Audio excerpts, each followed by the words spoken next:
Hello friends, आप लोगों का स्वागत है हमारे इस नर्सिंग गर्ल के इस यूट्यूब चैनल पे। कैसे हैं आप सभी लोग? आई होप आप लोग बहुत ही अच्छे होंगे। यहाँ पे मैं एनाटॉमी एंड फिजियोलॉजी का एमसीक्यू लेके आई जो कि बहुत ही इम्पोर्टेंट होने वाला है। आप लोग यहाँ पे लास्ट तक बने रहिएगा, ज़रूर कुछ सीखने को मिलेगा। तो हम लोग यहाँ पे स्टार्ट करते हैं, फर्स्ट क्वेश्चन देखते हैं।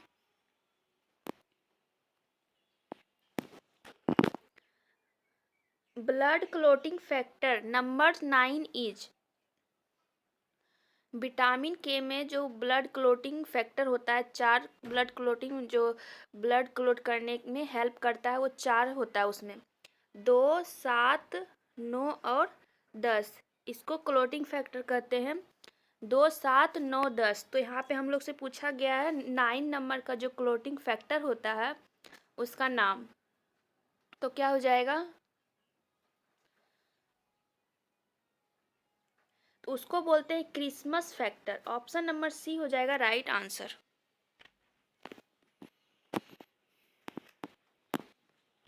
सेकेंड नंबर में दिया गया निम्नलिखित में से कौन सा विटामिन रक्त का थक्का जमाने में सहायक है? ब्लड क्लोटिंग करने में हेल्प करता है वो विटामिन, तो उसको बोलते हैं विटामिन के। यहाँ पे राइट आंसर क्या हो जाएगा? ऑप्शन नंबर डी, विटामिन के। इसका अगर केमिकल नेम पूछा जाए तो उसको क्या बोलते हैं? फाइलोक्विनोन। नेक्स्ट बात करते हैं।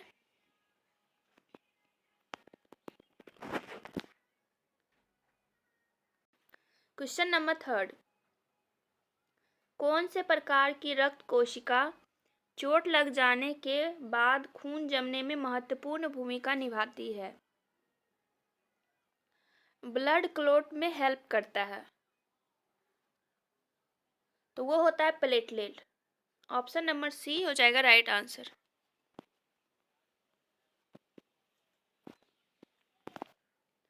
Carbon dioxide binds to haemoglobin to form. यदि कार्बन डाइऑक्साइड हीमोग्लोबिन से जुड़ जाती है तो क्या बनाती है?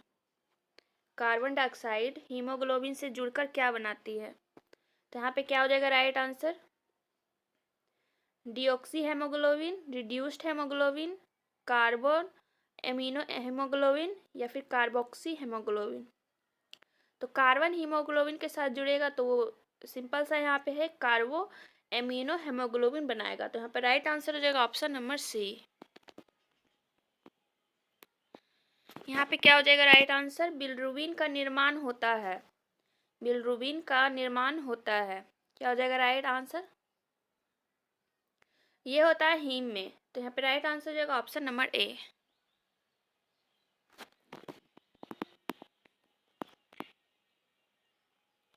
Question number 6, farsightedness is assessed by. दूरदृष्टि का आकलन किया जाता है। दूरदृष्टि का आकलन किया जाता है। आप लोग ऑप्शन पढ़िए और यहाँ पे क्या हो जाएगा राइट आंसर? दूरदृष्टि दोष का आकलन असेस जो किया जाता है ये स्नेलन चार्ट के द्वारा, स्नेलन चार्ट द्वारा। राइट आंसर हो जाएगा option number D.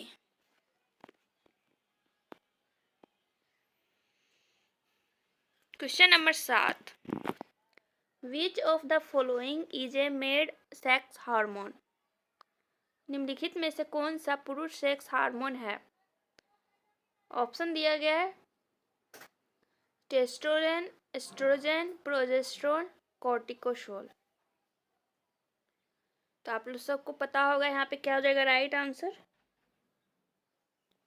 Option number A, testosterone.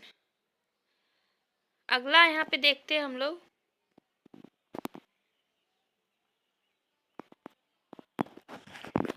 The triangular structure found at the tip of the penis is named.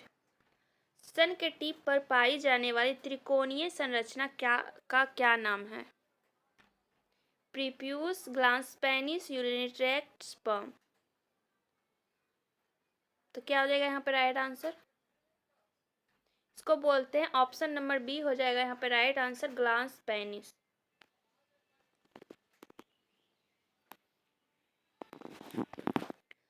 Pierce patches are found pavers पेचेज पाए जाते हैं? स्टोमेच, किडनी, लीवर या फिर स्मॉल इंटेस्टाइन। तो pairs patches जो होता है ये होता है स्मॉल इंटेस्टाइन में, ये पाया जाता है। तो यहाँ पे राइट आंसर हो जाएगा option number D.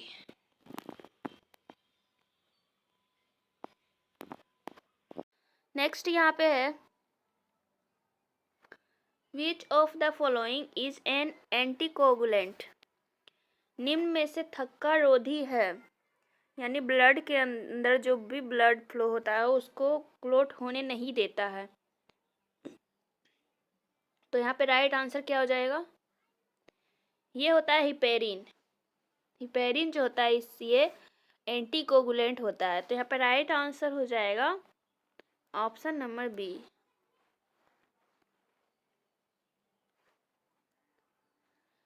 Which of the following WBC is found in maximum number? निम्न में से कौन सी WBC सर्वाधिक यानी सबसे अधिक पाई जाती है? WBC का टाइप में सबसे अधिक WBC अधिक संख्या में पाई जाती है कौन सा? एसिनोफिल है, बेसोफिल है या फिर न्यूट्रोफिल है या फिर मोनोसाइट है? क्या हो जाएगा राइट आंसर? ये होता है न्यूट्रोफिल।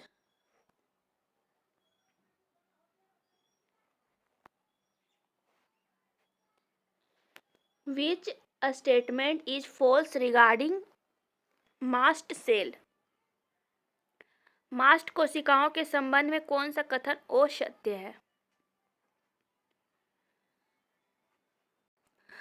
असत्य स्टेटमेंट पूछा गया है। तो मास्ट कोशिकाएं जो होती है ये बेसोफिल के समान होती है, सही कहा गया है। ये एलर्जिक अभिक्रियाओं से संबंधित होती है, सही बात है। यह उत्तकों या प्रभाव में पाई जाती है, हाँ। लेकिन यहाँ पे ऑप्शन नंबर डी में दिया गया है ये रक्त परिसंचरण में पाई जाती है, लेकिन ये रक्त परिसंचरण में नहीं पाई जाती। जो मास्ट सेल होता है वो ब्लड सर्कुलेशन में नहीं पाया जाता है। तो यहाँ पे right answer option number D हो जाएगा।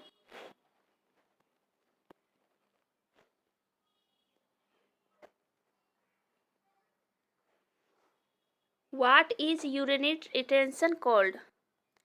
मूत्र का बंद होना क्या कहलाता है? इसको बोलते एनुरिया। मूत्र में जो वो यूरिन होता है वो बंद होना एनुरिया कहलाता है। और ग्लाइकोस यूरिया क्या होता है? यूरिन में जो है ग्लूकोज का निकलना, या फिर ये हो जाएगा। नेक्स्ट यहाँ पे देखेंगे दर्दनाक पेशाब को क्या कहा जाता है? Oliguria, dysuria, glycosuria, anuria. हम लोग यहाँ पे एनूरिया देखे थे, क्या था? मूत्र का अनुपस्थित हो जाना, अपसेट। और दर्दनाक पूछा गया तो ये होता है dysuria, painful maturation. Option number B.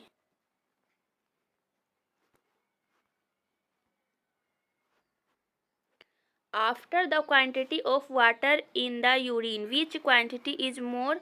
Urine में जल की मात्रा के बाद किसकी मात्रा अधिक होती है?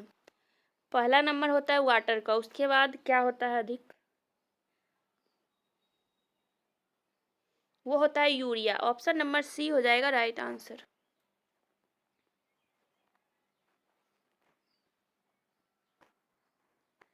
ताजे मूत्र में दुर्गंध आने का कारण है प्यूरिन, यूरिया, हिप्पुरिक एसिड, यूरिनॉइड। तो ये होता है ऑप्शन नंबर डी हो जाएगा यहाँ पर राइट आंसर। यूरिनोइड जो होता है इसी के कारण जो होता है स्मेल आता है। तो यहाँ पे right answer option number D हो जाएगा। पेशाब का रंग पीला होने का कारण क्या है?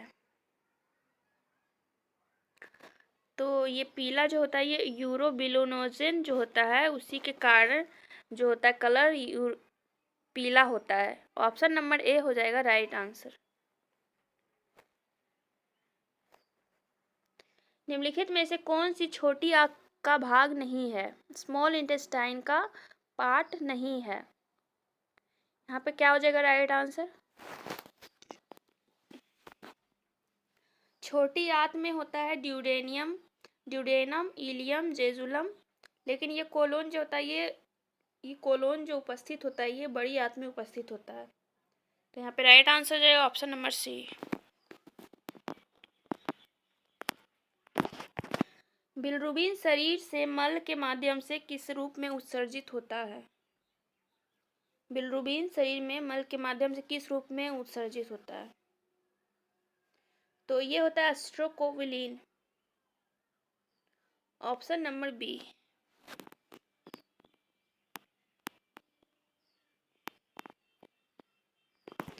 इन which part of the eye only cones are found? आँख के किस भाग में केवल कॉन्स पाए जाते हैं?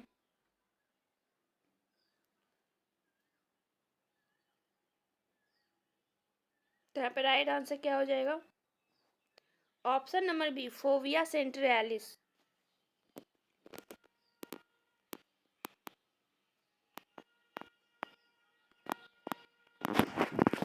Which of the following hormone controls the production of sperm? कौन सा हार्मोन शुक्राणुओं के उत्पादन को नियंत्रित करता है? Testosterone, FSH, LH, oestrogen. जो स्पर्म होता है उसके प्रोडक्शन को कंट्रोल करता है, तो ये होता है FSH. Right answer option number B. Next हम लोग बात करते हैं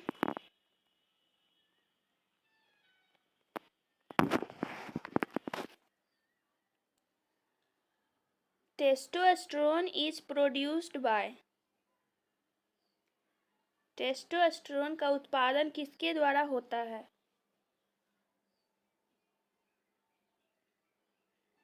बाय पेनिस एपिडर्मिस, या फिर by intestinal cells of Leydig cells, by testis. तो टेस्टोस्टेरोन का जो उत्पादन होता है ये लेडिंग कोशिकाएं जो होती है उसी के सेल्स के द्वारा। ऑप्शन नंबर सी हो जाएगा right answer.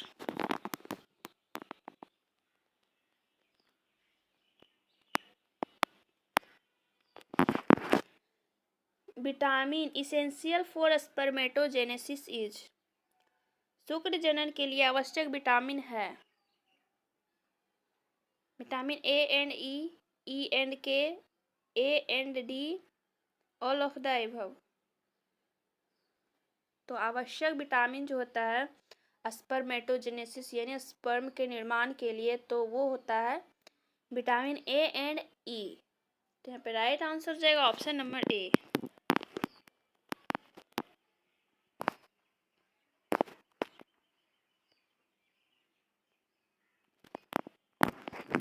The process of formation of larger particles form smaller particles is called। छोटे कणों से बड़े कणों के निर्माण की प्रक्रिया क्या कहलाती है? छोटा छोटा पार्ट है वो एक बड़ा कण के निर्माण करता है, उसकी वो जो होता है प्रोसेस, उस प्रोसेस को क्या कहते हैं?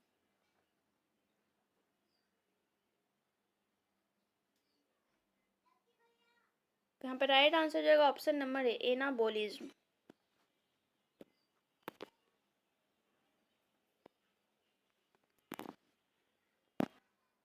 Which of the following substance is absent in urine in an adult man? एक वयस्क मनुष्य में निम्न में से कौन सा पदार्थ यूरिन में अनुपस्थित होता है?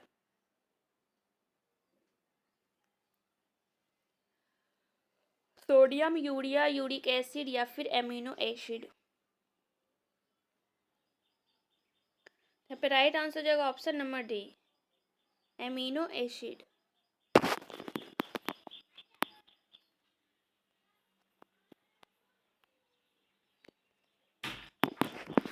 मूत्र का अंबर रंग किसकी उपस्थिति के कारण होता है? Urea, sodium, urobilinogen, creatinine.